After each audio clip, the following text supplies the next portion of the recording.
बिस्मिल्लाहिर्रहमानिर्रहीम। Dear student, आज थोड़ा सा काम मैंने चेंज किया है, फिर हम आगे भी करेंगे। आज मैंने सोचा कि आपको लेजर से ट्राइबुलेंस बनाना बताऊं, ताकि इम्तिहान में एग्जाम के अंदर इस तरह से आता है कि लेजर बना हुआ दे देते हैं और कहते हैं कि इसका ट्राइबुलेंस बनाएं। आपको याद होगा पिछले 2 लेसन में मैंने आपको एक्सरसाइज में ट्रांसेक्शन, फिर जनरल एंट्री, फिर लेजर, लेजर से ट्राइबुलेंस बनाना बताया था।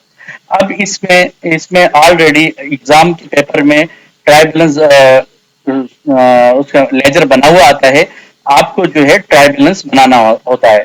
तो अब ये लेजर है हमारे पास, ये कैश का लेजर है, ये हमारा कैपिटल का लेजर है, ये हमारा फर्नीचर का लेजर है, ये हमारा जो है पोस्टेज का लेजर है, ये हमारा सेल का लेजर है, ये ऑफिस इक्विपमेंट का लेजर है, ये लैंड ऑफिस ये लैंड का लेजर है, ये स्टेशनरी का लेजर है, ये सैलरी का है, ये इंटरटेनमेंट का है, ये रिपेयर बिल्डिंग का है।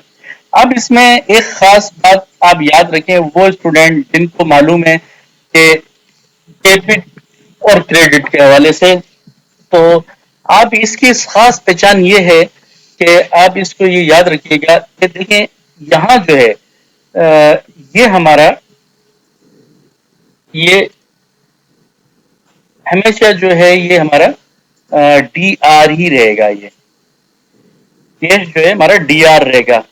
तो अब आपको सिर्फ नजर रखनी होती है क्या कि जो हमारा डी आर है या सी आर है। अब आप ये देखिए कैश, आप ये कैश जो है हमारा डी आर है, ये नजर आ रहा है। अब हमने क्या किया, ये कैश है, हमने कैश का लेजर यहाँ बनाया, हमने यहाँ पे अकाउंट में लिखा कैश, ये हमने कैश लिख दिया,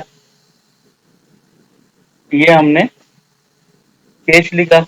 अब भाई इस कैश का अमाउंट क्या देखिए डी आर, ये डी आर है, ये भी डी आर है, तो बस सीधा जो डी आर में पोस्ट करें कैश। अब ये इसका अमाउंट है, ये है 633340, ये आपने लिख दिया। फिर उसके बाद आपके पास कैपिटल है, आपने यहाँ लिखा कैपिटल। कैपिटल, अब कैपिटल का अमाउंट क्या देखेंगे, ये सी आर है, ये सी आर है, तो आपने देखा कि ये सी आर मौजूद है, तो यहाँ पे सी आर में लिख दें कितना अमाउंट है जनाब, 90,000 आपने यहाँ लिख दिया, 90,000 आपने यहाँ लिख दिया। फिर उसके बाद आपके पास फर्नीचर आ रहा है, तो आप जो है फर्नीचर यहाँ पे लिख दें, फर्नीचर। फर्नीचर का अमाउंट आ रहा है आपका, फर्नीचर का अमाउंट आ रहा है आपका,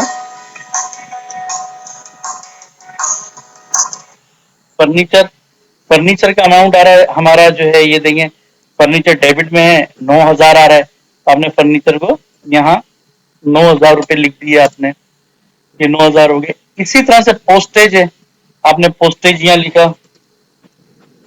पोस्टेज इसका डेबिट बैलेंस देखिए, ये 200 रुपए आ रहा है, ये आपने यहाँ पे 200 रुपए लिख दिए। फिर उसके बाद देखिए ये सेल है, आपने यहाँ पे सेल लिखे, सेल लिख दिया, और सेल जो है आपकी 17,400 है, आपने यहाँ 17,400 यहाँ लिख दिया। फिर ऑफिस इक्विपमेंट है, आपने यहाँ पे ऑफिस इक्विपमेंट लिखा,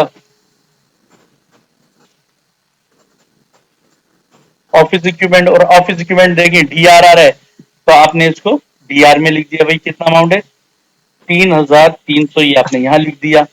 फिर उसका लैंड है, लैंड आपने यहाँ लिखा, लैंड लैंड आपका आ रहा है 25,000, ये देखिए डेबिट है, आपने इसको 25,000 को यहाँ 25,000 आपने लिख दिया, 25,000 आपने लिख दिया। फिर उसके बाद अगर स्टेशनरी है, आपने लिखा स्टेशनरी,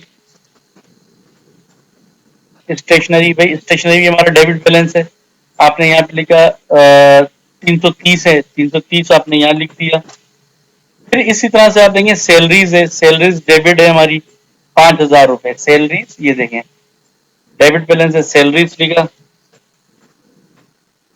सैलरीज लिखा आपने, और ये 5,000 रुपए आपने डेबिट में लिख दिए।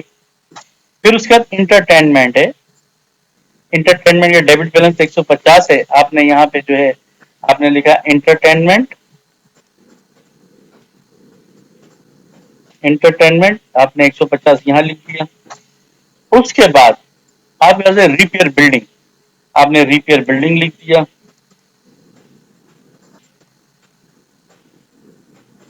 रिपेयर बिल्डिंग है हमारी, ये देखिए डेबिट बैलेंस है, ये 108 आपने यहाँ लिख दिया, 1080 ये आपने यहाँ लिख दिया। अब आपने देखा कि लेजर में जो डी आर साइड पे आएगा, आप ट्राई बैलेंस में भी डी आर साइड पे लिख दें, और लेजर में जो सीआर साइड पे आ रहा है आप उसको सीआर साइड पे लिख दें। ये कितना बड़ा भी लेजर हो, बहुत सारे ऐसे लेजर होते हैं जिसमें मैंने 2-3 कंपनियों की ऑडिट करी, तो बल्कि आजकल भी एक कंपनी की ऑडिट कर रहा हूं, तो उसका ट्रायल बैलेंस 35 पेज पे आ रहा है। एक फ्लोर मिल है, यानी कि आटे की मिल है। अब आप बताएं कि उसका ट्रायल बैलेंस 35 पेज पे आ रहा है। और इससे पहले एक और मैंने हॉस्पिटल की ऑडिट की थी, हॉस्पिटल की ऑडिट की थी हैदराबाद में, बहुत बड़ा हॉस्पिटल है, प्राइवेट हॉस्पिटल है, उसकी की थी। उसका भी तकरीबन इतने ही पेजेस पे ट्रायल बैलेंस आ रहा है। तो अब हमारे, आप क्योंकि स्टूडेंट है, सीखने के लिए हैं, तो आपके जहन में होना चाहिए कि जो डीआर कॉलम में आ रहा है लेजर के, वो डीआर कॉलम में लिख दें, जो सीआर कॉलम में आ रहा है उसको सीआर कॉलम में लिख दें। अब इसको हम इसका बैलेंस करके देखते हैं कि आया ये बैलेंस हो रहा है या नहीं हो रहा। ये हमारा, हम इसको बैलेंस करके देखते हैं।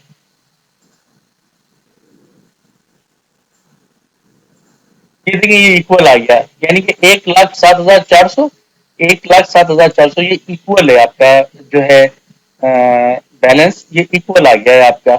तो आपने देखा कि इस तरह से बाकायदा, मैंने देखा है कुछ पेपरों में कि एग्जाम के अंदर वो लेजर बना हुआ दे देते हैं, और ये तो अभी मैंने बहुत आसान सा आपको दिया है, लेकिन आने वाले दिनों में थोड़ा मुश्किल करेंगे इसको, कि आपको अंदाजा हो जाए कि किस तरह से। अब ये आपको पता चल गया कि भाई आपको इसमें ट्रायल बैलेंस बनाना था। ट्रायल बैलेंस, ये देखिए ये ट्रायल बैलेंस बन गया आपका।